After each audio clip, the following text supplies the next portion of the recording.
buenas noches, Belmer. Muchísimas gracias por todo el apoyo y permitir que pueda llegar a todos los amigos y amigas de Gaceta Laboral en este interesante curso de especialización laboral referido a los contratos de trabajo. Y como habíamos dicho ya en la sesión del día lunes, que estamos tratando de poner un sistema donde no lo hay, es decir, plantear organicidad para que podamos manejar la contratación laboral en cuanto a un sistema para la captación de personal, para el desarrollo de las actividades de las empresas e instituciones de la manera más eficiente. Te pido, Belmer, por favor, me comuniques o me des el visto bueno respecto de la imagen, las diapositivas, el audio. Sí, sí, doctor, claro que sí, le confirmo el audio, la cámara, el material en pantalla. Puede iniciar, doctor, adelante. Muchas gracias. Bien, amigos y amigas, continuamos con nuestra sesión. Quien los saluda es Jorge Castillo Guzmán. Soy abogado laboralista, amigo de la Casa de Gaceta Laboral, y en nombre de la institución les doy la bienvenida para los que se han sumado recién hoy día. El día lunes comenzamos con esta temática de la contratación laboral y, como les decía anteriormente, hemos hecho un enfoque del tema de los contratos de trabajo apuntando hacia la forma de contratar. ¿Cuál es la forma más eficiente de contratación para una empresa o para determinada área de la empresa? Lo que hemos apuntado es, primero, a tener una visión general del ordenamiento jurídico laboral, viendo el ámbito de la contratación laboral.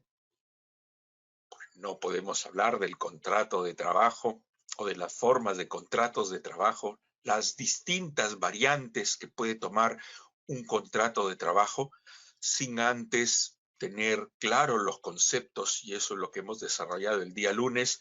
Hemos visto las claves de interpretación que suponen o son la base, el sustrato para la interpretación de la norma laboral.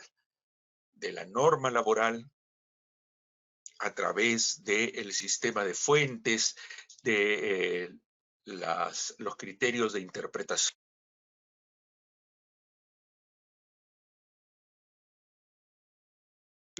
de trabajo. Es decir, qué hechos económicos, qué hechos sociales, humanos configuran el objeto de estudio del derecho del trabajo.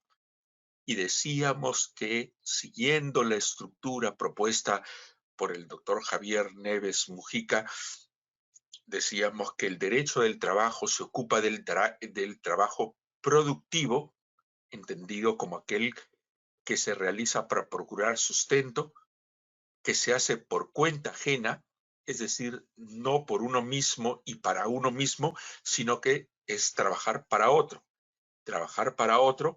pero en forma subordinada. Y ese elemento de la subordinación es el que determina, es la clave para determinar la existencia de la relación de trabajo. En la medida en que los elementos de la relación de trabajo, del contrato de trabajo, son la prestación personal, la remuneración y la subordinación. Pero los dos primeros, prestación personal y remuneración, también los encontramos en los contratos de carácter civil, como el contrato de locación de servicios, el contrato de obra, que son prestaciones personales remuneradas, pero independientes o autónomas, por lo que poníamos toda nuestra atención en la subordinación, entendido como aquella condición jurídica por el cual el trabajador presta el servicio a las órdenes y bajo la dirección del empleador. Dirección que supone lo que se denomina jurídicamente el poder de dirección. Poder de dirección que se expresa en distintas manifestaciones o facetas, como el poder normativo, el poder fiscalizador y el poder sancionador. Luego veíamos que habían elementos que nos ayudan a encontrar la subordinación en los hechos reales, porque hemos hablado de conceptos. Los conceptos pues son teóricos, ¿no? Pero son, digamos, conceptos que son abstracciones de la realidad. Y en la realidad es donde tenemos que ver, en los hechos concretos, en los fenómenos que se pueden constatar, es donde encontramos los elementos tipificantes que nos ayudan a verificar si es que efectivamente una relación de trabajo es subordinada. Para eso hablábamos del principio de primacía de la realidad y de los rasgos tipificantes, insistiendo en la idea de que la relación de trabajo tiene tres elementos: prestación personal, remuneración y subordinación. Y la subordinación tiene, digamos, se refleja en los hechos, en la realidad, a través de rasgos sintomáticos, que son conjuntos de elementos de hecho, elementos concretos que se pueden constatar en la realidad, que lo pueden constatar ustedes, yo, un inspector, un juez. Entonces, lo que estamos siguiendo es un método, un sistema, que es el que utiliza la autoridad judicial, la autoridad inspectiva, y nosotros, en cuanto a investigadores, lo seguimos para determinar que determinados elementos que están en el contrato o en la relación de trabajo nos indican que una prestación personal y remunerada es subordinada, como la existencia del centro de trabajo, la existencia de una jornada, de un horario, de exclusividad, de regularidad, de tiempo determinado o indeterminado. Cada uno de estos elementos por sí mismos no puede determinarnos que hay una relación de trabajo, porque también se pueden encontrar en un contrato civil, pero de la conjunción de varios de ellos es que se puede llegar a la certeza de que estamos ante una relación de trabajo. Y este análisis se hace sobre la base del principio de la primacía de la realidad, que es un principio que nos indica que si estamos en un caso donde un documento o una manifestación de voluntad es distinta a lo que podemos constatar en los hechos, se prefiere, se privilegia al hecho, a la realidad. Es decir, la realidad prima sobre el documento. Eso es el principio de primacía de la realidad y que es, insisto, el principio que se utiliza para la determinación de la relación de trabajo y que se utiliza en sede judicial, en sede administrativa inspectiva, y que nosotros, en cuanto investigadores o asesores, también usamos. El principio de primacía de la realidad, les decía, determina la prioridad, el privilegio de los hechos sobre la forma o el documento. Hechos como que el trabajo se realiza dentro de la estructura organizativa de la empresa o institución, que el trabajo se hace en un lugar determinado por el empleador, que hay la presencia de una jornada y un horario, que normalmente, no necesariamente, normalmente hay exclusividad, normalmente o es típico que hay una retribución fija y periódica, que el que recibe el servicio es el que provisiona las herramientas de trabajo y que quien ejerce el cargo de trabajador lo hace bajo el imperativo de tener que realizar el trabajo, es decir, está presente lo que se denomina la imposibilidad de rechazar encargos, precisamente porque es un trabajo subordinado. En las excepciones y exclusiones de la contratación laboral, vimos que aun cuando se encontraran presentes los elementos que hemos descrito que definen la existencia de una relación de trabajo,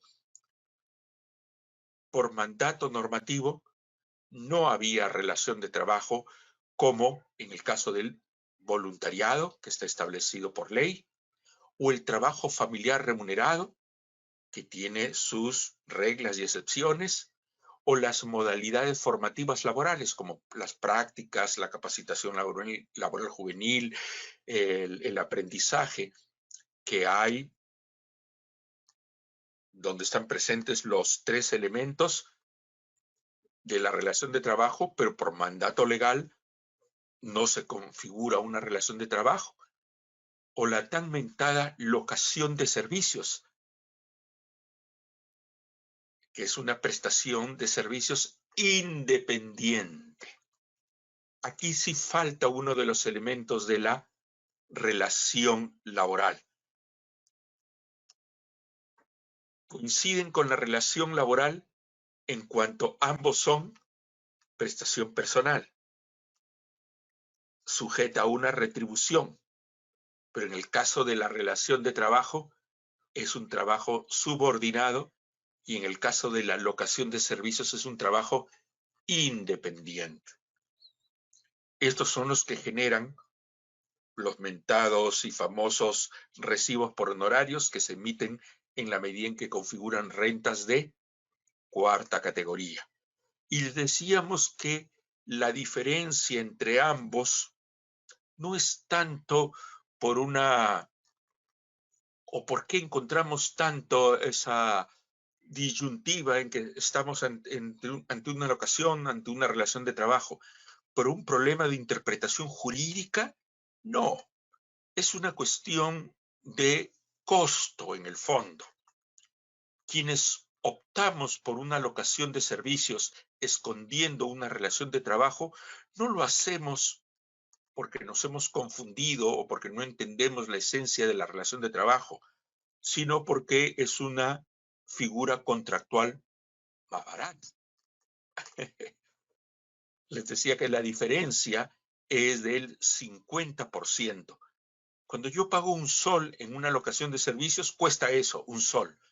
Pero cuando pago un sol en una relación de trabajo, es un sol 50, por los sobrecostos laborales, por los beneficios sociales, por la seguridad social, etcétera, ¿no?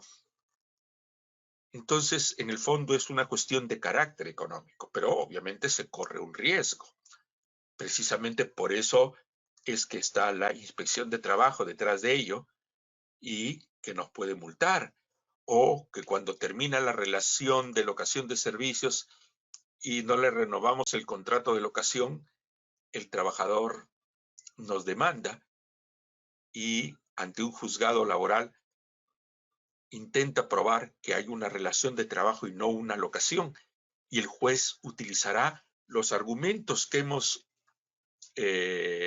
explayado nosotros, que hemos explicado, que son los elementos sustanciales, los elementos indiciarios o los elementos de laboralidad, para determinar si existe o no una relación de trabajo, aplicando el principio de primacía de la realidad.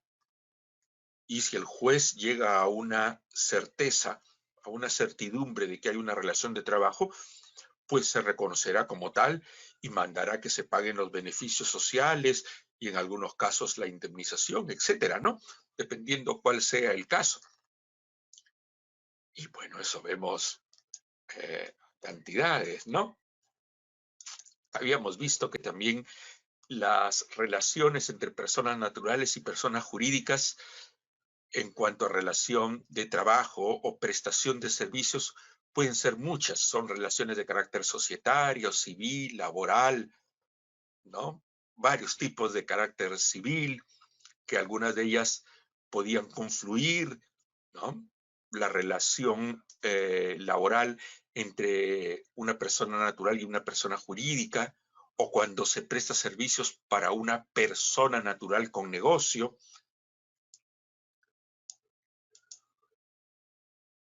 Respecto de que si el pensionista puede trabajar o no, ahí explicamos y tenemos este cuadro para recordarlo, ¿no? Y ya entrando a las formas de contratación laboral, habíamos visto la importancia que tiene la contratación laboral en la medida en que permite al empleador ser más eficiente. Y la eficiencia no solo es lograr un cometido. A eso más bien hay otra denominación. Uno cuando logra un resultado es eficaz. Pero cuando no solo logro ese cometido, es decir, no solo soy eficaz, sino que lo hago con el menor costo posible, llego a la eficiencia, obviamente respetando el marco legal. Entonces, ¿cómo ser eficaz y eficiente en materia de manejar una empresa, manejar una institución? Es, algunos casos tendrá que ver con estrategia, por ejemplo, mercantil, de ventas, de publicidad, pero en lo que tiene que ver con uno de los, y esto lo dicen, no lo decimos nosotros los laboralistas, sino los administradores, que el mejor recurso de una empresa o una institución son las personas, sus colaboradores, sus trabajadores. ¿Cómo organizamos la empresa en términos de el manejo del personal? Desde cómo los contratamos.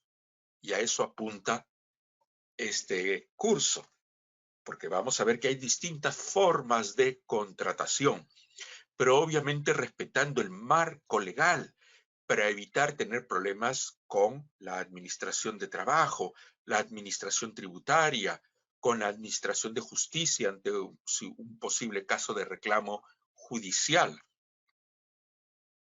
Además, borrar un poco los espejismos que hay alrededor de la contratación de trabajo.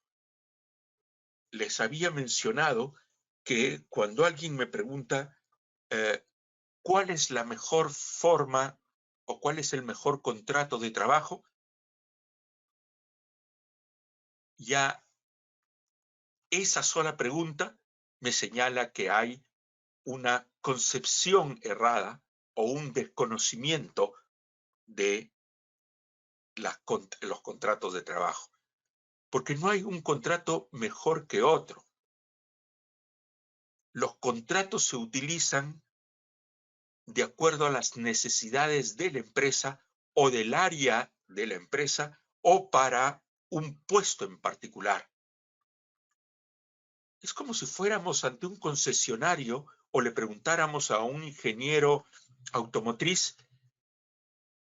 y yo como abogado que no conozco mucho de mecánica le pregunte, ¿qué es mejor? ¿Un motor diésel o un motor a gasolina? Va a pensar, obviamente, que no sé mucho. Me va a decir, dependiendo para qué lo quieres. Para unas cosas serán mejor los motores diésel o un motor a gasolina. ¿Qué es mejor? ¿Un tractor o un Ferrari? Bueno, depende para qué lo utilices. Si quieres fuerza, un tractor. Si quieres velocidad, pues será un Ferrari. Entonces, la pregunta no solo es cuál es el mejor contrato, sino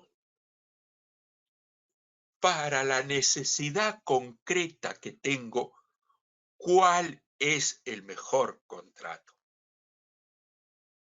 Considerando de que muy difícilmente una empresa, salvo que sea muy pequeña, tenga la necesidad de un solo tipo de trabajo.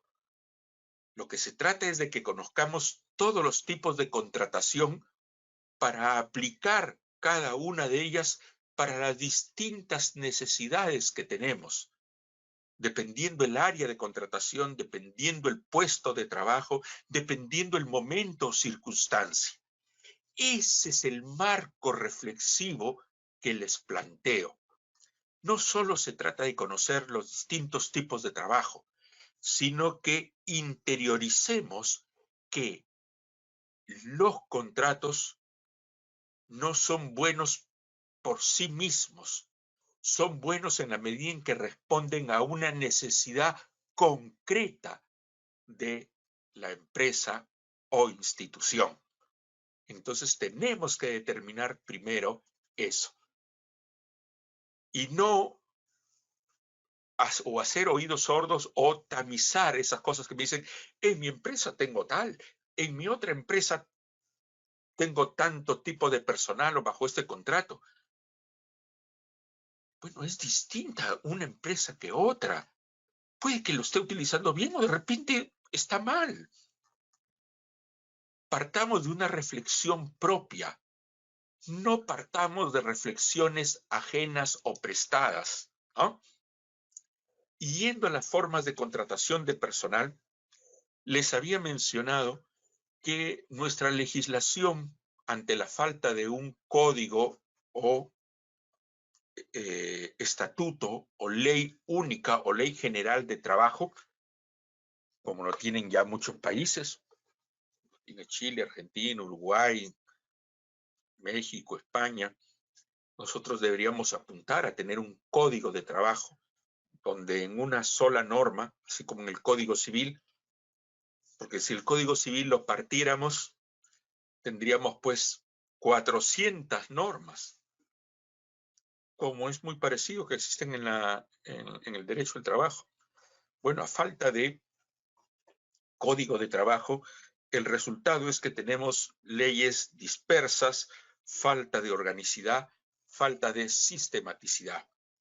Y el valor que creo que tiene esta exposición no solo es en la información, sino que la información plantea, se sustenta en crear un sistema en que no solo aprendamos que tenemos determinados tipos de contratos, sino que los clasifiquemos para poder entender la diferencia de cada uno de ellos o cómo se agrupan. Entonces, de los muchos tipos de contratos laborales, los hemos sistematizado por distintos criterios. El primero de ellos es de acuerdo a la duración del contrato. Tenemos contrato por tiempo indeterminado y el contrato a tiempo determinado o a plazo fijo. El contrato en función de la duración de la jornada, que es el a tiempo completo y a tiempo parcial. Por la ubicación de la prestación del servicio, el trabajo a domicilio, el trabajo remoto ahora en pandemia, por el tipo de remuneración. El contrato puede tener cláusulas de remuneración que se sustenta o se diferencia en la forma en que se determina la remuneración fija o remuneración variable, por el tipo moneda o por la forma en que agrupamos los distintos conceptos como la remuneración integral. Y el quinto criterio es por la vinculación. Entonces, bajo este último supuesto, por la vinculación, podemos tener el concurso o la participación de trabajadores contratados directamente en la planilla, en nuestra planilla, o tener la participación de trabajadores que no están en nuestra planilla, estén en planillas de otro empleador, como son los casos de la contratación indirecta o lo que se conoce como interposición laboral, que son los casos de intermediación, lo de la service, o de la tercerización, la de las contratas. Esto habíamos avanzado y habíamos hablado de los contratos por tiempo indeterminado, que son la regla en el Perú. El artículo 4 de la Ley de Productividad presume que todos los contratos o las prestaciones de trabajo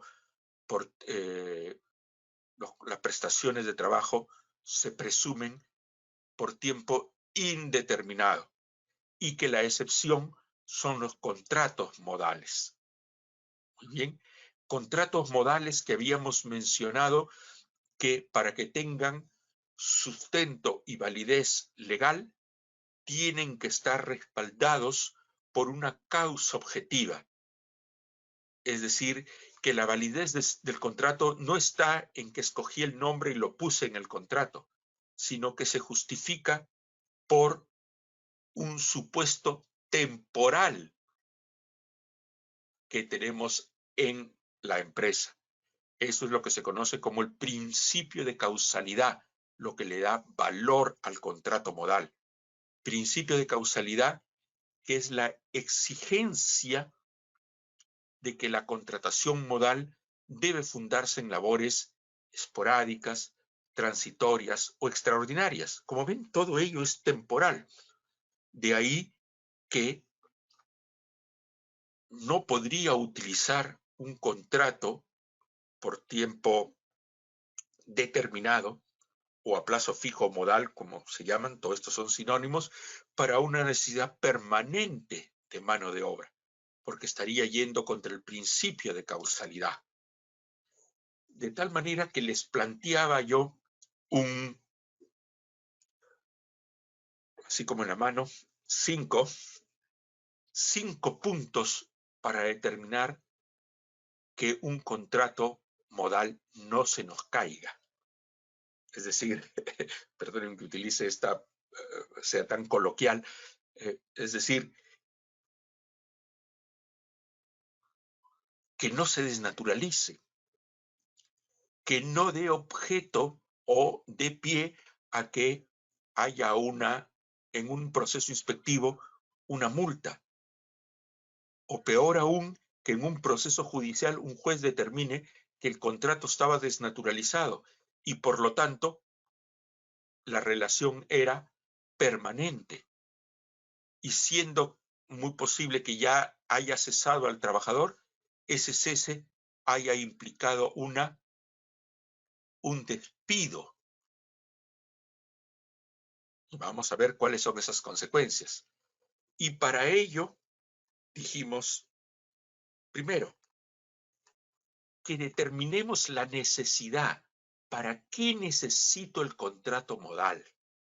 Se debe utilizar para lo que son específicamente y que están en la norma y que está ese requisito y esa necesidad descrita en la norma, una necesidad temporal. El contrato modal no debe sustentar más bien falencias de la empresa, que son otro tipo de necesidades como el hecho de tener un sistema de control de la productividad o de incentivo permanente del trabajador.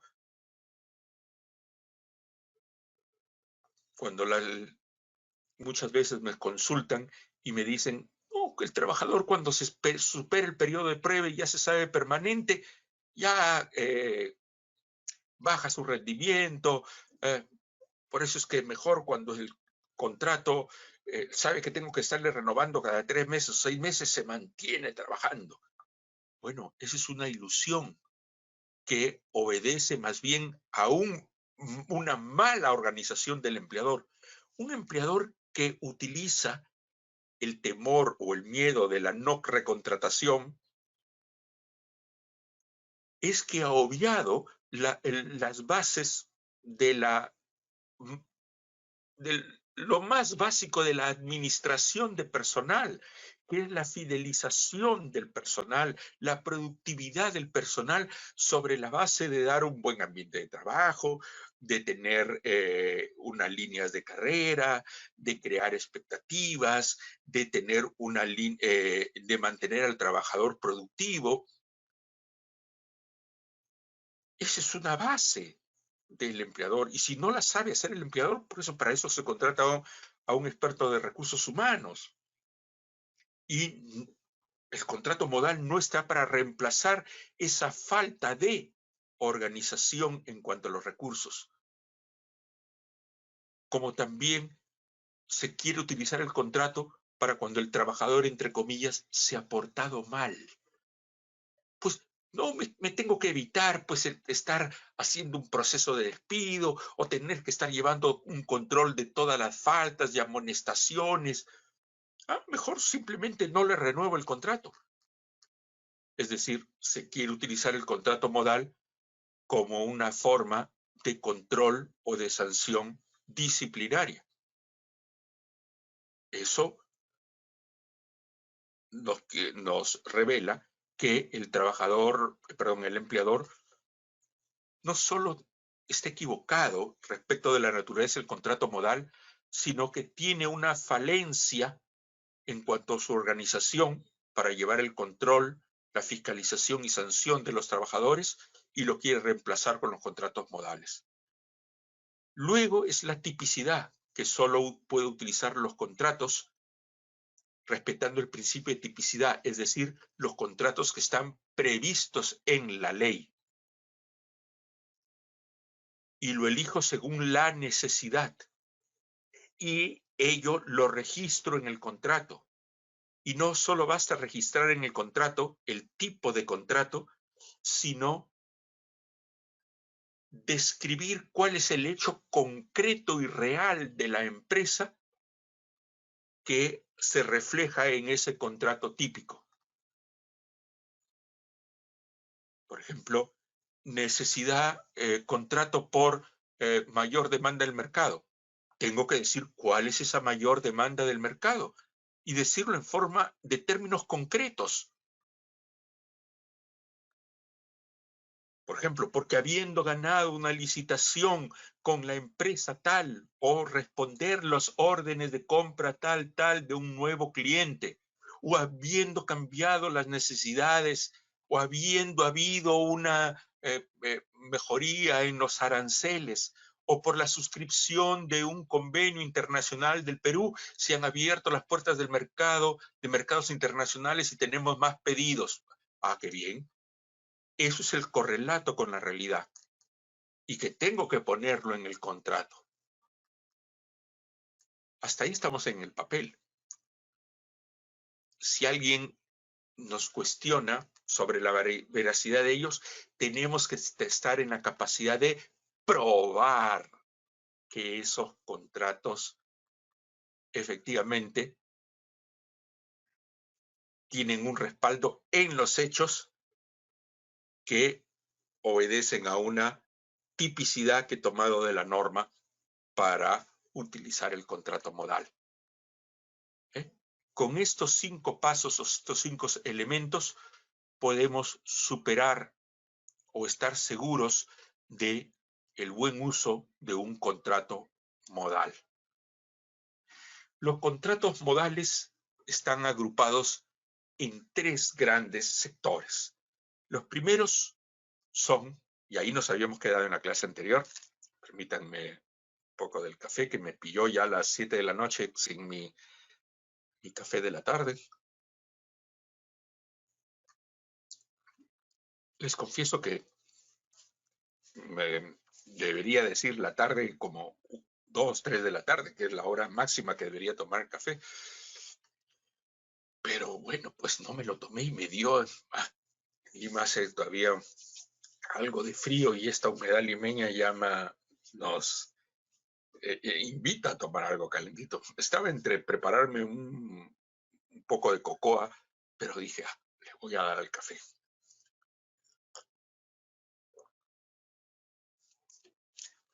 Y no solo me mido de no tomarlo tarde porque tengo problemas de insomnio, muy tarde lo tomo y después no puedo dormir, pero me lo he servido algo ralo, que va contra mi costumbre también, porque mi café, por ejemplo, en la mañana es un café negro muy reparador.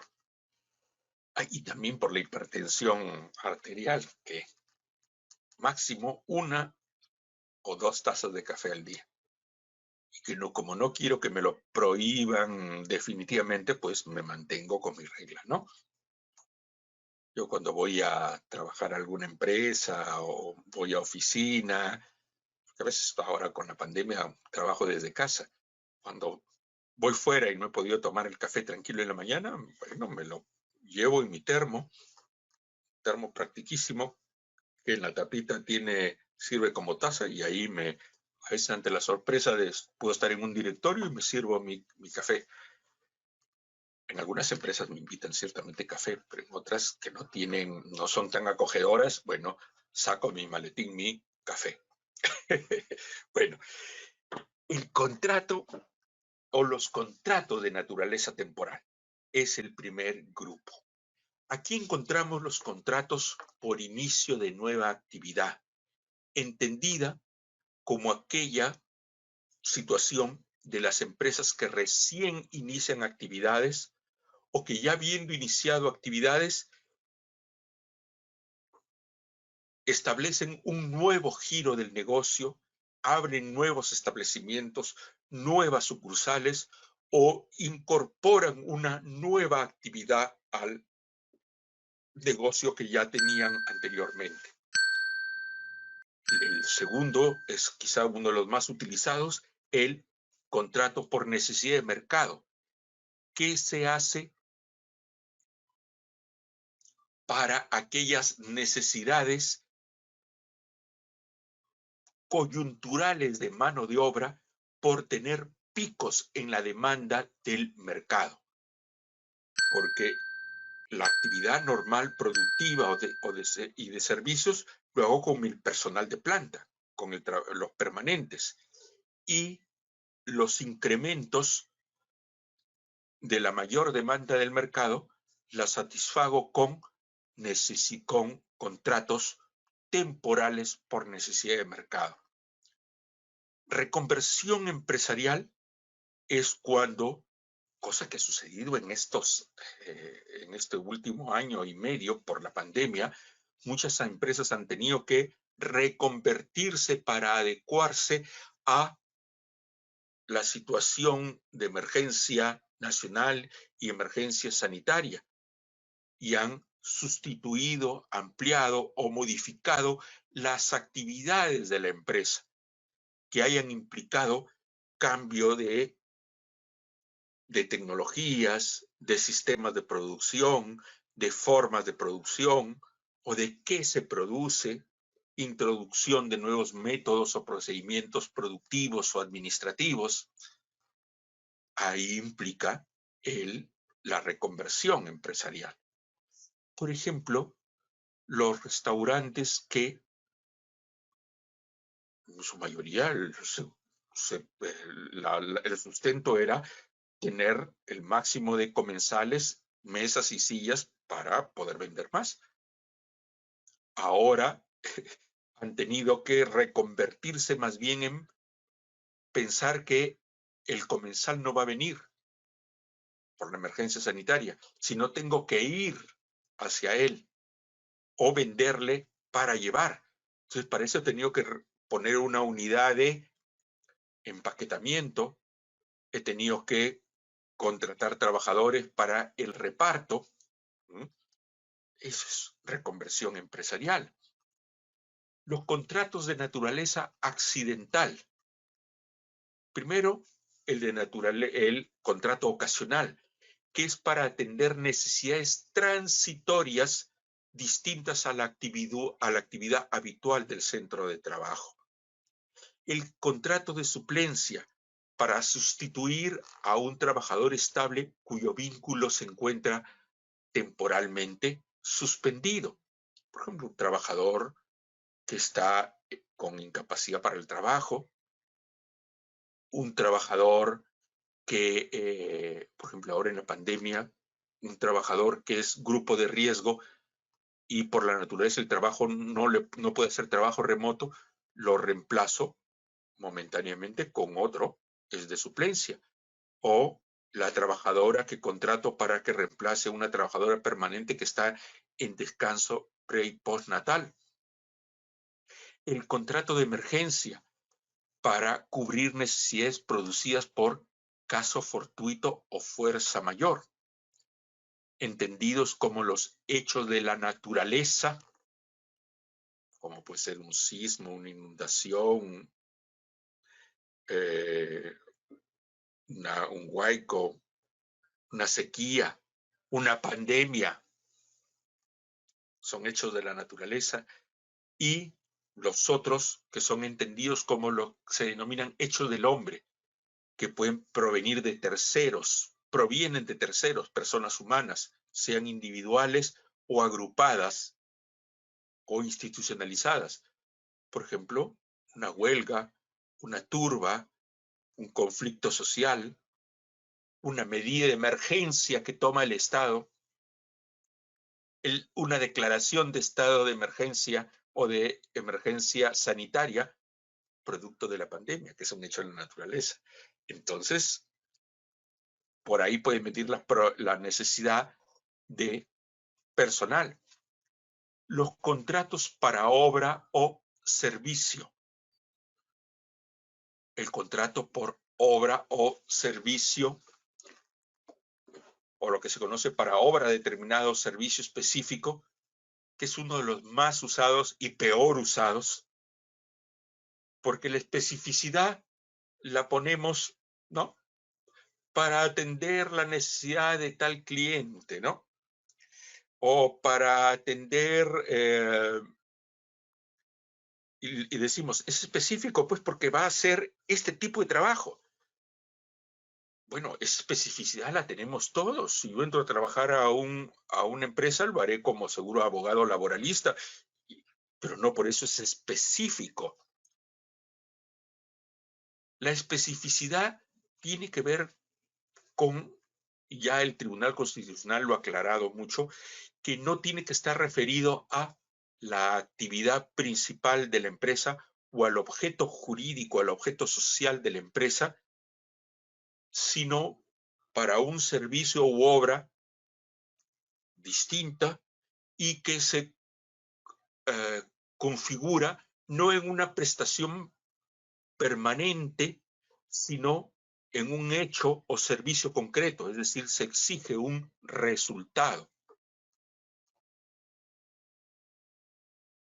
El contrato intermitente es para cubrir necesidades de la empresa que son permanentes pero cíclicas, discontinuas en el tiempo, muy propias de la agricultura, de la selvicultura, de la acuicultura, de la industria forestal, de la pesca. También estas actividades económicas comparten el tercer tipo, que es el contrato de temporada, que son para satisfacer mayor demanda de personal en determinadas épocas o meses del año, que también se dan en otras líneas de negocios. Por ejemplo, una tienda por departamentos tipo Ripley, Saga, que para la época de Navidad o para el Día de la Madre contratan a más personal. O un restaurante que está en la playa que en los meses de verano contrata a más personal. El resto de trabajadores que tiene son sus trabajadores permanentes. De repente ese restaurante sí recibe visitas y se mantiene, imaginemos, entre mozos, barman, los meseros, administrador, lavaplatos, cocineros, etcétera, con 15 personas. Pero en el verano, que triplica la afluencia de público, tiene que contratar más personal, pero solamente por los meses, imaginemos, de enero a marzo, enero a abril. Contrato de temporada. La norma no lo dice. ¿Cuánto puede durar esa temporada? Claro, aquí en el verano digo 3 meses, 4 meses respecto de 12. Puede ser una temporada de 5, de 6 meses, 7, 8. No lo dice. Pero ya el Tribunal Constitucional sí ha establecido parámetros para esto cuando se ha pronunciado referido a la contratación temporal de personal docente y administrativo en universidades y centros educativos escolares, en que se dice, lo contrato por la temporada escolar, que son, por ejemplo, 9 a 10 meses de temporada, pues es la temporada escolar, sino que dura 8 o 9 meses. En esos casos, el Tribunal Constitucional ha zanjado una posición y dice, aquí es una necesidad, es el hecho habitual. La temporada es más bien la regla y la excepción son los meses donde no hay actividad o baja la actividad.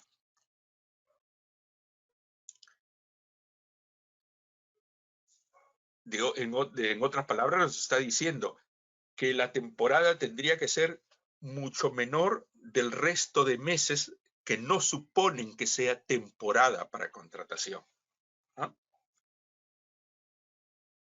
Y de esto hay múltiples pronunciamientos porque hay un uso indebido, algunas veces equivocado, pero sobre todo sustentado en el primer elemento de esos 5 que les dije, que los utilizo para cubrir mi falta de organización en cuanto a la cuestión disciplinaria o en cuanto a la cuestión motivacional o de productividad de la empresa.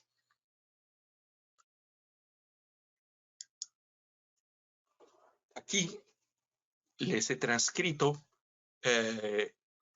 particularidades que tienen que ver con lo que hemos mencionado. Tipicidad, registro, relación con la realidad y probanza. Esto lo he tomado de una directiva, de un protocolo, es un protocolo de la SUNAFIL, dado para los inspectores, diciéndoles, para cada contrato temporal, te doy estas reglas para que determines si efectivamente el contrato está relacionado con hechos que justifican que sea un contrato, por ejemplo, por necesidad de mercado. Lo define y luego la particularidad. ¿Y con qué se puede sustentar el último elemento de los que yo mencionaba, la probanza? ¿Ah? Por ejemplo, que casi nos sirven para repasar lo que acabo de mencionarles. Contrato por necesidad de mercado. Particularidad, dice, el incremento de ser temporal e imprevisible del ritmo normal de la actividad productiva o de servicios, con exclusión de las variaciones de carácter cíclico o de temporada que se producen en algunas actividades productivas. Es posible utilizarlo para dar apertura a actividades permanentes. ¿Qué documentación no prueba? Por ejemplo, documentación que acredite las variaciones sustanciales en las demandas del mercado.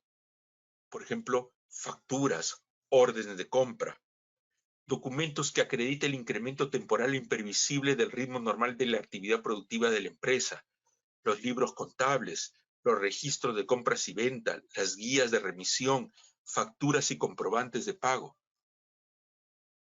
Yo puedo llegar con los primeros pasos, registro, relación con la realidad, pero tengo que tener la capacidad de probarlo. Señor, usted me ha puesto muy bien en el contrato y describe un hecho concreto. ¿No? A ver, pruébemelo.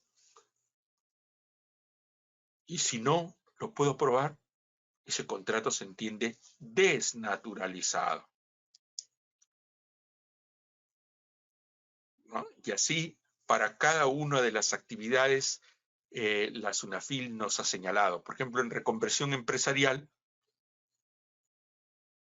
que es cuando hay sustitución o ampliación o modificación de actividades comunes que se dan por el hecho de que se han introducido nuevas tecnologías, nuevas maquinarias, equipos distintos de producción o de servicios, métodos productivos, sistemas administrativos. ¿Cómo lo pruebo? Constancia de inscripción de la constitución de la empresa y escritura pública, la licencia de funcionamiento municipal, contratos, boletas, facturas y otros documentos que acrediten la adquisición o arrendamiento de maquinarias, equipos, instalaciones o implementación de medios de producción que justifican la reconversión empresarial. Siempre estar en capacidad de probarlo. Así para cada uno de los contratos. Esto, más que, digamos, les he dado los ejemplos y estoy seguro que con la lectura y la explicación que tenemos del contrato, la definición, que es un repaso de lo que acabamos de ver, las particularidades y la documentación. ¿Y esto por qué?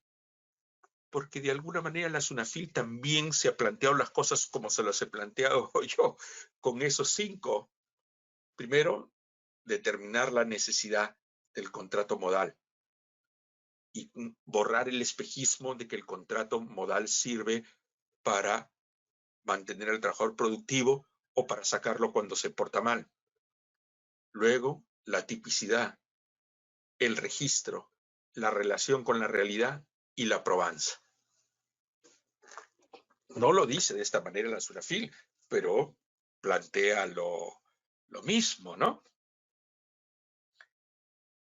Por ejemplo, en el contrato ocasional, que es para atender necesidades transitorias distintas a la actividad habitual del centro de trabajo. Por ejemplo, nos dice, es para labores no habituales, labores extraordinarias y distintas a las que normalmente desarrolla la empresa y que son requeridas de manera temporal. ¿Y esto cómo lo pruebo? Con el acta de constitución societaria, donde está nuestro objeto social, el organigrama de la empresa o cualquier otro documento que permite identificar la estructura organizacional de la empresa, donde se detallen las áreas, puestos de trabajo habituales, porque lo ocasional es distinto a lo habitual. Documentos de gestión interna que justifican la necesidad transitoria para la cual se contrata al trabajador.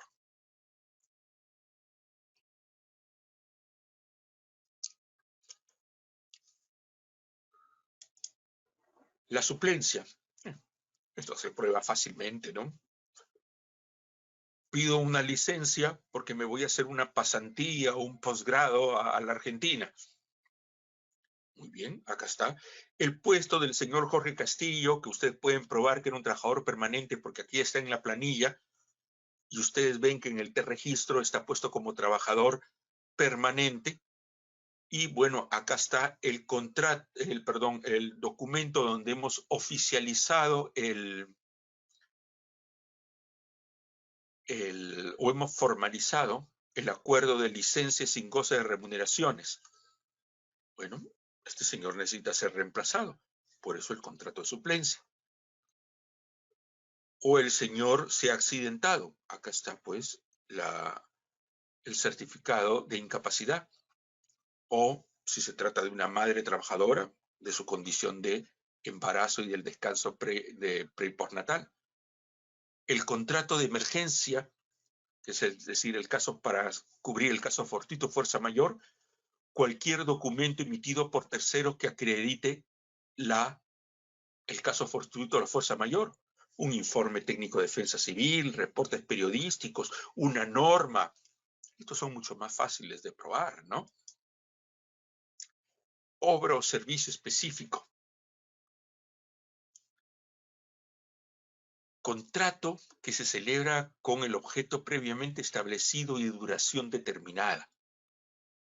Ahí tiene que haber una especificidad respecto de lo que se nos encarga, no para algo permanente. Por ejemplo, en el banco, si me contratan para obra o servicio específico como ventanillero, alguien que entiende mal la especificidad podría decir, claro, es específico, lo he contratado para que trabaje específicamente en esta agencia, en este horario y en esta ventanilla. Bueno, ¿qué más especificidad me puede pedir? Bueno, entendió mal, señor, usted lo que se refiere a especificidad. La especificidad está referida a la función. Aquí no es un servicio específico, es un servicio común, porque usted se dedica a eso y para eso necesita a ventanilleros o funcionarios que hagan las tales. Es distinto que me contraten y recuerden que el servicio no tiene que ser, digamos,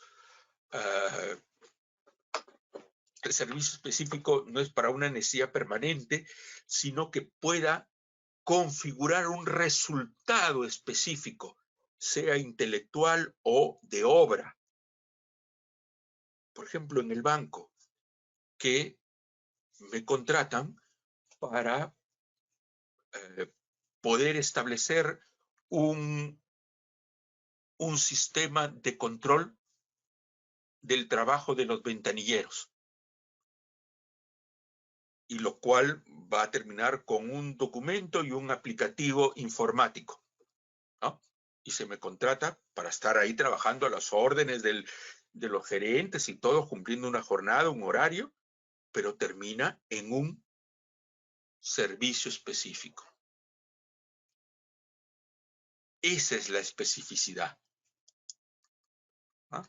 El contrato intermitente se muestra fácilmente, sobre todo, de acuerdo con el área económica a la que pertenece la empresa.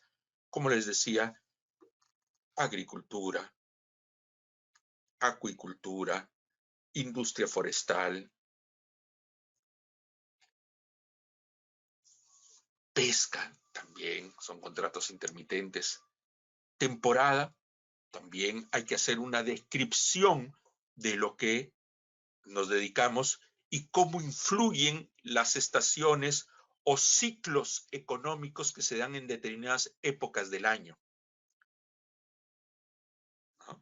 De repente, contrato personal para la realización todos los años de una feria gastronómica que dura un mes, pero un mes previo hay de preparación y luego determinado un mes para cerrar todo. Contrato personal 3 meses al año. Una necesidad de temporada y se prueba con la documentación pertinente, ¿no? Los plazos, que es importante, están tasados por cada contrato tienen algunos casos plazos específicos, 3 años, 2 años, 6 meses, 5 años. En otros casos no tiene tasado un plazo así de 3, 2, como en suplencia, emergencia o para intermitente o temporada, no hay plazo, sino en la medida en que se pueda probar que se está cumpliendo con la temporalidad. En ese caso, no se aplica la duración máxima de 5 años, salvo para el caso de obra o servicio específico que la jurisprudencia, porque en la ley no está el plazo, le puso un plazo máximo de 8 años. La clave aquí está en que estos contratos puede alegarse respecto de ellos la desnaturalización. Por ejemplo, trabajar sin haber firmado contrato o terminado el plazo del contrato y no haber firmado la renovación, ya soy trabajador permanente. O cuando no existe la causa objetiva que justifica la contratación modal. Esa es la que más se plantea como causal de desnaturalización. Las otras son operativas, que a veces ya necesito que el trabajador comience y firme el contrato después. Tengan cuidado, porque ¿qué pasa si el trabajador dice, no, no quiero firmar? Claro, uno diría, como recién tiene 3 meses, no me importa que sea permanente, lo ceso como trabajador por estar dentro del periodo de prueba. Lo van a ver con el doctor Tarazona la próxima clase. El día viernes lo deben estar viendo eso. Pero puede ser un trabajador que ya ha superado el periodo de prueba porque ha venido de otras contrataciones y se nos pasa el plazo. O la renovación. Jorge, se te vence el contrato en el 31 de agosto. Lo tienes que firmar antes tu renovación. Ya. Pero justo, no vino el de recursos humanos, no vino el gerente, que de repente es el único que puede firmar. Bueno, para eso está la buena organización de la empresa. Prever, se puede firmar antes. Lo que no se puede hacer legalmente es firmar después. Yo sé que de hecho se hace, porque si el trabajador está de acuerdo, ¿qué importa si pasó una semana? No hay nadie quien pruebe que se firmó una semana después, salvo que el trabajador no quiera. Ese es el problema. Lo que sí se puede probar es cuando ha pasado mucho tiempo. Y esto lo he visto en pericias, ¿no? Se hace una pericia grafotécnica a la química de la tinta y se puede ver si un técnico no puede determinar si esa tinta es de hace una semana, 15 días o un mes, pero cuando pasan más de 6 meses hay una degradación química de lo que queda en el papel. Y un perito sí puede decir, este contrato ha sido firmado hace más de 6 meses. Entonces, ahí se puede probar la desnaturalización. ¿Y cuáles son las consecuencias de la desnaturalización? De que el trabajador ya no es un trabajador temporal, sino un trabajador permanente. Bueno, ¿cuál es el problema con ello? Bueno, cuando alguien viene laborando y nos cae en la inspección de trabajo y nos dice, este trabajador es permanente porque usted no me ha podido probar en el proceso inspectivo de que es un trabajador modal, bueno, pásenlo en la planilla como cambian en el de registro y el trabajador es permanente. Muy bien, salvo que no lo quiera hacer y me multan, ¿no? Pero la mayoría de casos es que se plantea la desnaturalización cuando ya no le renuevo el contrato a la persona. O llegado el plazo máximo para ese tipo de contratación ya no le renuevo. Y el trabajador va donde un abogado y un abogado le dice, señor, aquí lo que vamos a hacer es pedir al juez la desnaturalización del contrato modal. Y en esa medida, si el juez dice que el contrato está desnaturalizado, por lo tanto, usted tendría que haber sido contratado o es reputado como trabajador permanente. De tal manera que el cese que se produjo en momento determinado es un despido. ¿Y de qué tipo? No solo es un despido arbitrario, sino que en la tipología establecida ya hace varios años por el Tribunal Constitucional es un despido incausado. Y ante el despido incausado, ¿qué procede? Reposición, que la puede pedir el trabajador, o indemnización. Y además, si tiene un abogado hábil, nos puede pedir dentro de la reparación de daños lucro cesante. Entonces, miren ustedes los problemas que puede traer el mal uso de la contratación modal. Y les había mencionado en la clase pasada que este mal uso es, cualquiera me podría decir, este es un iluso, pues, ¿no? Si en el Perú todo el mundo lo utiliza, ciertamente. Por estadísticas del Ministerio de Trabajo son más de 3,5 millones, casi como 3,750,000 contratos modales que se firmaron el año pasado, respecto de una población de casi 5 millones de trabajadores que están en el sector privado. Entonces, de excepcional no tienen nada. Pero bueno, pero también es cierto que ese mal uso pues trae problemas con la inspección de trabajo y con la justicia. Y se los digo yo porque yo estoy de pláceme con el incumplimiento, porque hay muchísimos procesos laborales que se sustentan en ¿qué?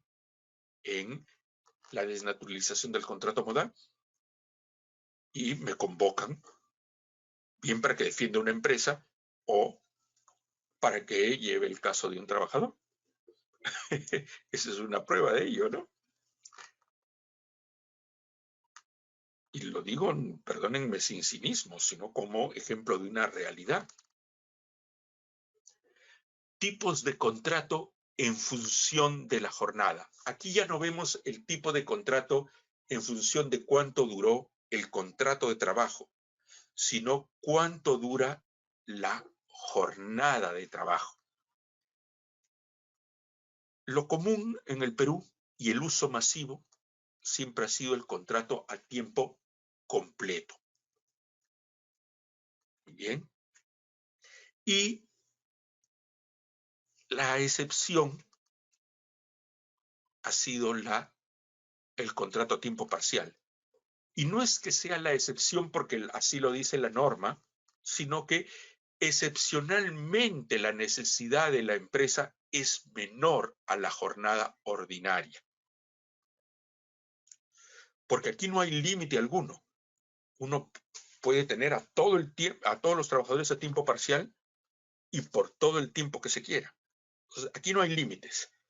Acá es utilizar correctamente el tiempo parcial en la medida en que el uso cada vez mayor de las tecnologías, de la información, hace que el trabajador se necesite más que mucho tiempo, es que se produzca bastante en el menor tiempo. Las herramientas de la tecnología están llevando a que cada vez laboremos menos o nos planteemos situaciones como ha habido por la pandemia, en que no podía abrir muchas horas o porque simplemente no había gente. Entonces no cierro, pero contrato a tiempo parcial. Hay áreas de la economía, ustedes me dirán, oiga, en mi negocio siempre atenderé tiempo completo y por lo tanto mis trabajadores están a tiempo completo. Tanto es así que tengo 3 turnos, mañana, tarde, noche, ¿no? Y madrugada, ¿no? Completo las 24 horas, como son en las fábricas o las farmacias que nunca cierran. Tengo 3 turnos, entonces ahí no cabe tiempo parcial. Pero hay otros tipos de empresas que sí abren a determinadas horas o pueden atender todo el día, pero determinado tipo de trabajador se le necesita por un periodo corto de tiempo. La cuestión es determinar cuál es ese periodo corto de tiempo, porque la ley define lo que es la jornada máxima de trabajo, que es 8 horas diarias o 48 semanal. Y aquel que labora menos de 8 horas diarias o 48 semanal, ¿es tiempo parcial? No, esa es una jornada inferior a la máxima legal. Entonces, la jornada inferior a la máxima legal, ¿cuándo se convierte en parcial? Cuando es menos de 4 horas diarias o en promedio semanal menos de 4 horas diarias. De tal manera que tendríamos 3 conceptos. Jornada máxima legal, 8 horas diarias. De menos de 8 hasta 4, jornada ordinaria reducida. Y menos de 4 horas diarias es a tiempo parcial. Ahora, puede que sea más de 4 horas diarias, pero en conjunto a la semana puede que, y hay que hacer la prueba, el ejercicio aritmético, de ver si el promedio es menor. De repente trabajo 7 horas diarias, 3 días a la semana. Multiplico 7 por 3, 21. ¿Y entre cuánto divido? ¿Entre los 3 días? No. Entre los días que comúnmente se elabora en la empresa.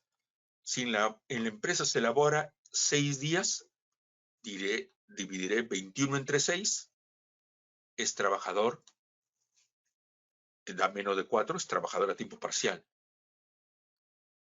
Pero si en la empresa se elabora solamente de lunes a viernes 5 días, 21 entre 5 va a dar más de 4. Entonces, ahí sí sería tiempo completo. Entonces, se es tiempo parcial también en términos funcionales a cuál es la organización del tiempo en la empresa. ¿Cuántos días se elabora la semana? ¿6 días, 5 días, 4 días? ¿No? ¿Y por qué puedo estar tentado a tomar el trabajo a tiempo parcial? Porque tengo necesidades cortas de tiempo. Pueden ser labores específicas. De repente no toda mi empresa, pero sí para ciertos puestos. Muy pocas son las empresas que todos los trabajadores son a tiempo parcial. Por ejemplo, hay empresas que están en función de otras actividades económicas. Por ejemplo, las tiendas que se abren en determinados aeropuertos. Y de repente solamente tienen a determinadas horas en la mayor afluencia público. No le interesa tener abierto, gastar más luz y personal en los tiempos donde hay baja afluencia de vuelos. Entonces, tienen determinadas horas o determinados días. Los días que no hay vuelos, ¿para qué voy a abrir?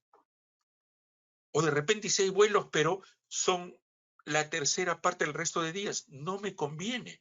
Mejor me concentro en determinados días. Ajá. Esos trabajadores son a tiempo parcial. O determinados puestos son a tiempo parcial.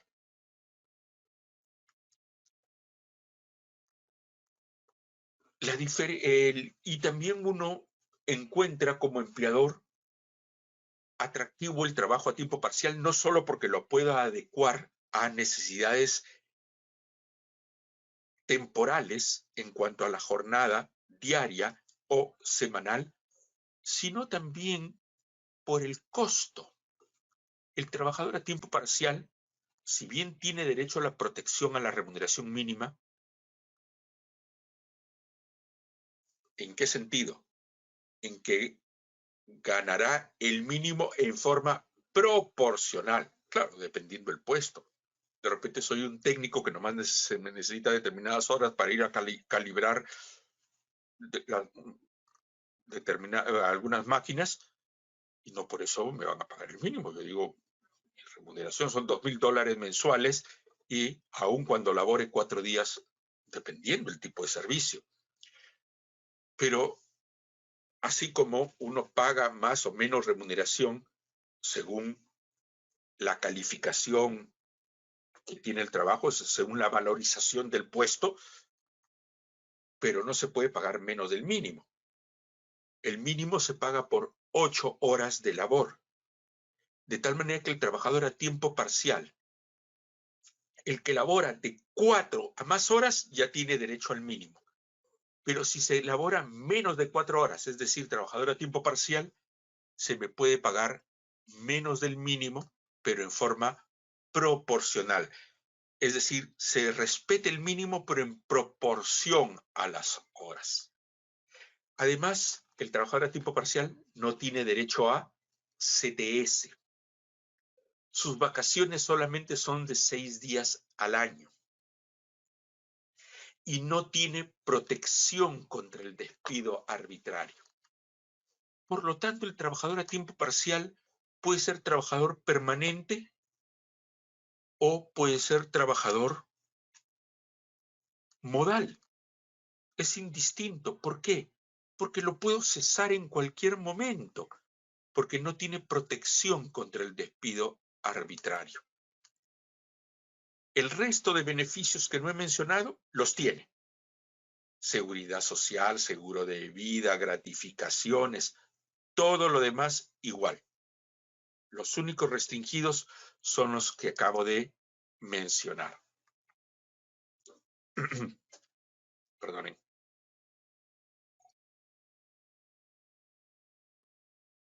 Ahora sí, lo último del café ya frío. Pasemos a, de repente no tan determinante de la forma del contrato, pero sí al interior del contrato implica cláusulas especiales. El contrato de trabajo en el que se remunera al trabajador en forma fija y permanente. Esa es normalmente lo que se llama remuneración en función del tiempo. El tiempo de trabajo me sirve para determinar el quantum remunerativo. Te pago tanto por tantos días a la semana o tantos días o te pago tanto al mes, dependiendo cómo o en forma diaria, ¿no?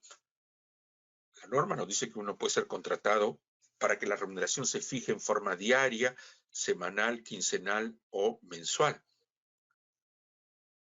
Claro, el registro en la planilla electrónica es únicamente por mes, pero al trabajador la determinación de la remuneración puede ser bajo esos periodos. Pasa un mes, se me paga tanto. Es lo que se conoce como remuneración determinada, porque ya sé cuánto voy a ganar, salvo que falte un día, ¿no? O llegue tarde y me descuente. Eso es lo que se determina remuneración en función del tiempo. En otros casos no se remunera en función del tiempo, sino en función del rendimiento o resultado.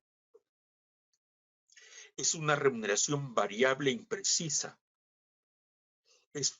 Y no es una remuneración determinada, porque no sé cuánto voy a ganar a final de mes, pero sí es determinable en la medida en que se me da una regla para determinar cuánto es la remuneración. Por ejemplo, en el contrato de trabajo puede decir, se pagará, la remuneración será de naturaleza variable, imprecisa, en función del rendimiento, resultado del trabajador en sus funciones como vendedor, teniendo una comisión de 5% por las ventas que lleguen hasta los 10,000 soles y 7,5% por las sumas que superen los 10,000 soles. Por decir un ejemplo. Esa es mi regla. Veo cuánto vendí, aplico mi regla y ya puedo determinarla en cada mes en particular. Entonces ahí son contratos que tienen cláusulas especiales, la cláusula remunerativa. La más común es la que sea en función del tiempo y la otra en función del rendimiento. ¿Y cuál es mejor? Bueno, la pregunta de siempre. que tenemos que hacernos nosotros. No es mejor per se. Lo que tengo que preguntarle es, ¿qué tipo de actividad tiene usted? ¿O qué tipo de actividad va a realizar el trabajador? Ah, es un trabajador administrativo. ¿O es el contador? ¿Es el abogado? ¿Puedo determinar en el trabajo de ese tipo que sea en función del rendimiento? Ahí se puede reducir a tareos específicos. No, ¿no es cierto? En cambio, en la empresa tengo trabajadores administrativos que ganan remuneración fija y permanente en función del tiempo. Los trabajadores de ventas, a ellos les puedo aplicar remuneración por resultado o por rendimiento. He hablado de la comisión, pero también tenemos el otro tipo que es el destajo, sobre todo en el área productiva. Comisión se entiende como la remuneración que se paga por cada unidad de servicio hecha o efectuada. Una cobranza, una venta, una encuesta que tomo. El destajo es por cada unidad de producción realizada por obra. Por ejemplo, por cada kilo de pescado fileteado en una conservera, por cada quintal de café escogido, por cada motor o computadora ensamblada. Ahí se puede determinar el rendimiento.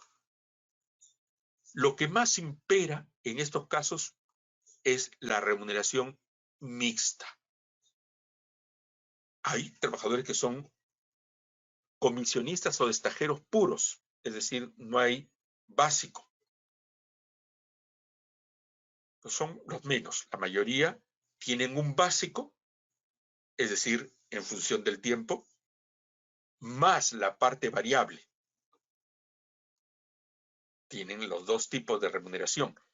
Además, que el básico siempre va a existir aun cuando no se pacte por la función de la remuneración mínima vital, que inclusive en la comisión o el destajo, si el trabajador ha ido a laborar, pero nadie viene a comprar, me van a decir, señor Castillo, remuneración cero, porque no logró vender nada. Oiga, pero yo he estado acá 8 horas, 20 y tantos días el mes, y entraron unas cuantas personas a comprar y nadie compra porque su producto es malo o tiene mala publicidad. Para eso funciona el básico virtual, que es la remuneración mínima vital, de tal manera que el destajero o el comisionista que elabora el periodo normal de tiempo tiene derecho cuanto menos a la remuneración mínima vital, aun cuando no haya efectivamente rendimiento o resultado positivo, o este sea menor al mínimo. Por el tipo de moneda, que ahora cobra más vigencia porque estamos ante una disparada del dólar, pero se determina, se requieren cláusulas específicas. ¿Qué es mejor? Nuevamente, nunca hay que es mejor per se. Es cómo se pacte, en qué áreas económicas estamos. Es muy común el pacto de moneda extranjera para el trabajador que viene del exterior. Es muy común el pacto de moneda extranjera en el trabajador altamente calificado. Es muy común el pacto de moneda extranjera en periodos de altísima volatilidad en el tipo de cambio, como ahora. Pero eso depende del tipo de trabajador, de área, y lo que al final de cuentas se pacte, ¿no? ¿Qué tipo de moneda extranjera? cualquier moneda de curso legal en el Perú. Lo más común es dólar norteamericano, euros.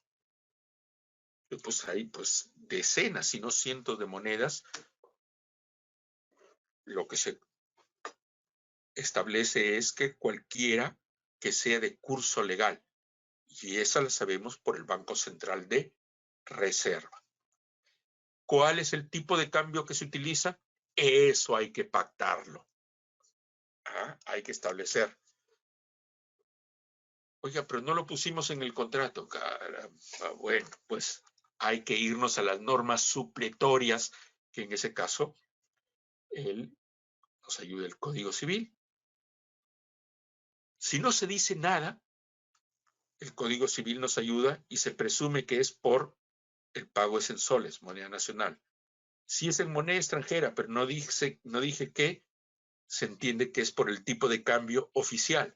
¿Cuál? ¿Venta o compra? El que es de venta. Muy bien. Pero todo eso hay que explicarlo en el contrato para no estar con problemas y utilizar supletoriamente las normas del Código Civil. Porque cuando no somos precisos siempre va a haber alguien que se siente que ha perdido. Y la cosa es tener claro desde un inicio, ¿no? Remuneración integral. La ley laboral peruana permite que en aquellos casos de trabajadores que ganan por lo menos 2 UIT mensuales, puedan hacer una globalización anual de todos sus ingresos, de tal manera que suman todas las remuneraciones, las gratificaciones, la CTS, todo eso lo anualizan, lo dividen entre 12 y lo pagan mensualmente, de tal manera que ya no tengan que hacer depósitos de CTS en mayo y en noviembre, ni pago de gratificación ni julio ni diciembre. Claro, se hace, pero se tiene que diferenciar cuál es la alícuota o proporción de cada uno de estos beneficios para poderlas diferenciar en la planilla. ¿Por qué? Porque la gratificación y la CTS tienen tratamiento tributario distinto a la remuneración ordinaria. ¿Conviene o no conviene? Eso depende de nadie está obligado. La remuneración integral no la puede imponer ni el empleador ni el trabajador. El trabajador, ¿por qué le puede convenir? Porque recibe todo en forma proporcional. Además, respecto de la CTS, va a tener libre disposición total. En el caso del empleador, ¿por qué le convendría? Menor costo administrativo, no tener que estar haciendo cálculos de depósitos de CTS, ni lo que demanda el abrir las cuentas, hacer los depósitos, lo mismo que las gratificaciones, menor trabajo administrativo. Bien, aquí llegamos a la externalización laboral. Justo hemos llegado a las 8:30, a la hora que le prometí a nuestro organizador, el señor Belmer, tener el receso. Estimado Belmer, paramos unos minutos. Claro que sí, doctor. Vamos a hacer un receso de 10 minutos para poder continuar con nuestra segunda parte.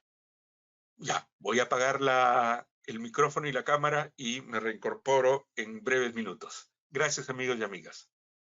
Bien, amigos y amigas, ahora vamos a ver otra forma de o variante en la contratación de personal o de el encargo de servicios en nuestras empresas e instituciones. Aquí la diferencia o digamos el eje no radica en el tiempo del contrato o el tipo de moneda, de remuneración o el tiempo de la jornada, sino en la vinculación entre el trabajador y la empresa que se beneficia de sus servicios. Existe el fenómeno llamado así en la doctrina de externalización laboral.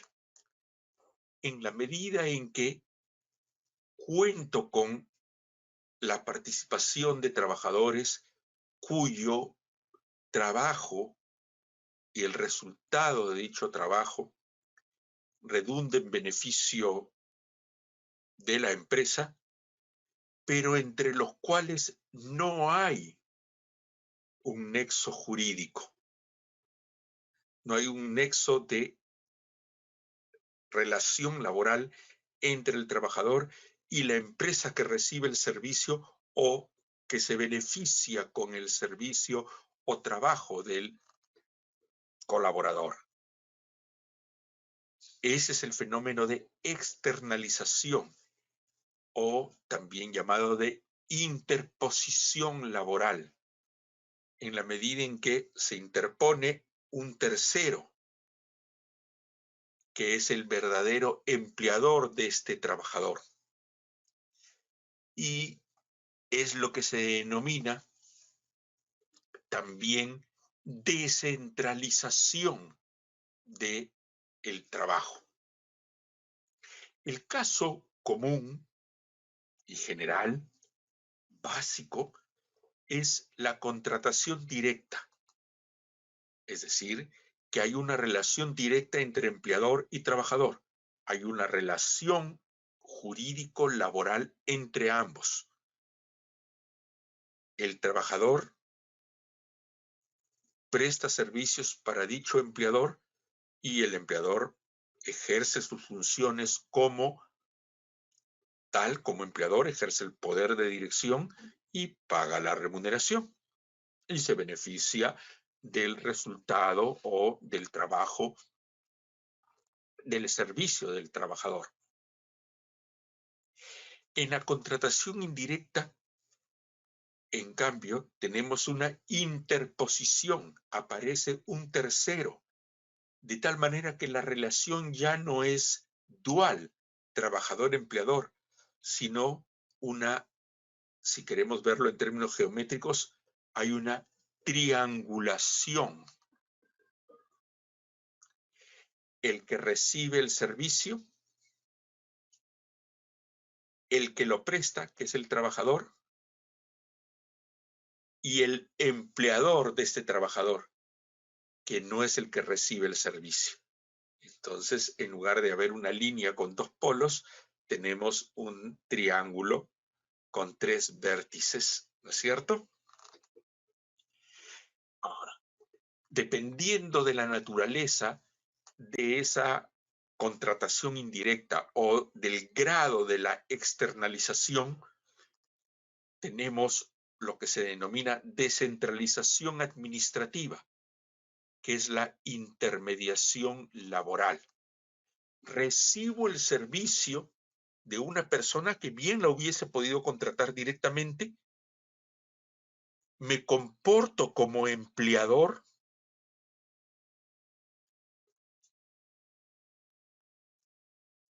pero ese trabajador no está bajo mi administración en términos laborales, es decir, no está en mi planilla. He descentralizado el manejo de lo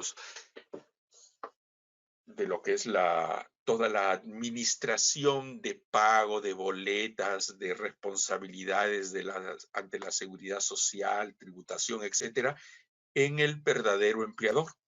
Es el caso de los service o cooperativas de trabajo que se constituyen como entidades de intermediación laboral. Un grado mayor de descentralización es la descentralización productiva, en que no solo saco de mi ámbito el manejo administrativo del personal, sino que saco de mi ámbito todo un área de producción o servicios de la empresa. Entonces, a eso es lo que se conoce como la descentralización productiva. Por ejemplo, soy una no quiero poner el caso de las minas, que es donde más se da. Por ejemplo, soy un banco y un banco tiene un área legal para ver lo que es los contratos financieros, para ver lo que son, por ejemplo, las cuestiones de las garantías sobre los préstamos, prendas, hipotecas, avales, ¿no? Y todo ello se lo encargo a un estudio jurídico que tiene experiencia. ¿Lo podría haber hecho yo? Sí, pero de repente no tengo el expertise que tiene un tercero, como es este estudio. Entonces le digo, ven, estudio tú acá a mi oficina, a mi ámbito físico y hazte cargo de toda esta área. Entonces él viene el estudio con sus trabajadores, con sus abogados, su personal administrativo, sus practicantes, con su personal directivo, etcétera. Viene con su know-how, con sus patentes o permisos de uso de información que tiene para brindarme todo un servicio completo. Esa es la tercerización laboral o contratas. La intermediación y tercerización son situaciones jurídicas relativamente nuevas. Digo relativamente nuevas, pero que en los hechos se daban hace mucho tiempo. Sobre todo lo que es la subcontrata o la tercerización, o como también quienes utilizan el término en inglés, el outsourcing. Les había mencionado en la clase del día lunes que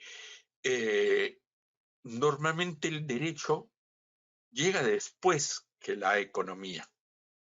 Los actores económicos son los que crean las figuras, las transacciones, y que cuando tienen una relevancia social, económica, o es necesario una regulación para cautelar ciertos derechos, sobre todo, por ejemplo, en este caso del derecho del trabajo, porque hablamos de derechos fundamentales, porque lo que está en el mercado no es un patrimonio, sino la persona del trabajador, porque el trabajo es un trabajo personal. De tal manera que, bueno, hay un interés social que el Estado lo asume y regula. Por ejemplo, se dio la ley de tercerización, pero hace más de 50 o 70 años ya existía esa figura económicamente, pero no estaba regulada en términos laborales. Muy bien. Por eso es que siempre decimos que el derecho difícilmente crea las instituciones. Lo que hace es regularlas, ¿no? Quien las crea son los actores sociales, los actores económicos, ¿no? Entonces, lo que es nuevo relativamente es la regulación de la intermediación y sobre todo de la tercerización. Y siguiendo lo que nos dice el destacadísimo laboralista, el doctor Jorge Toyama,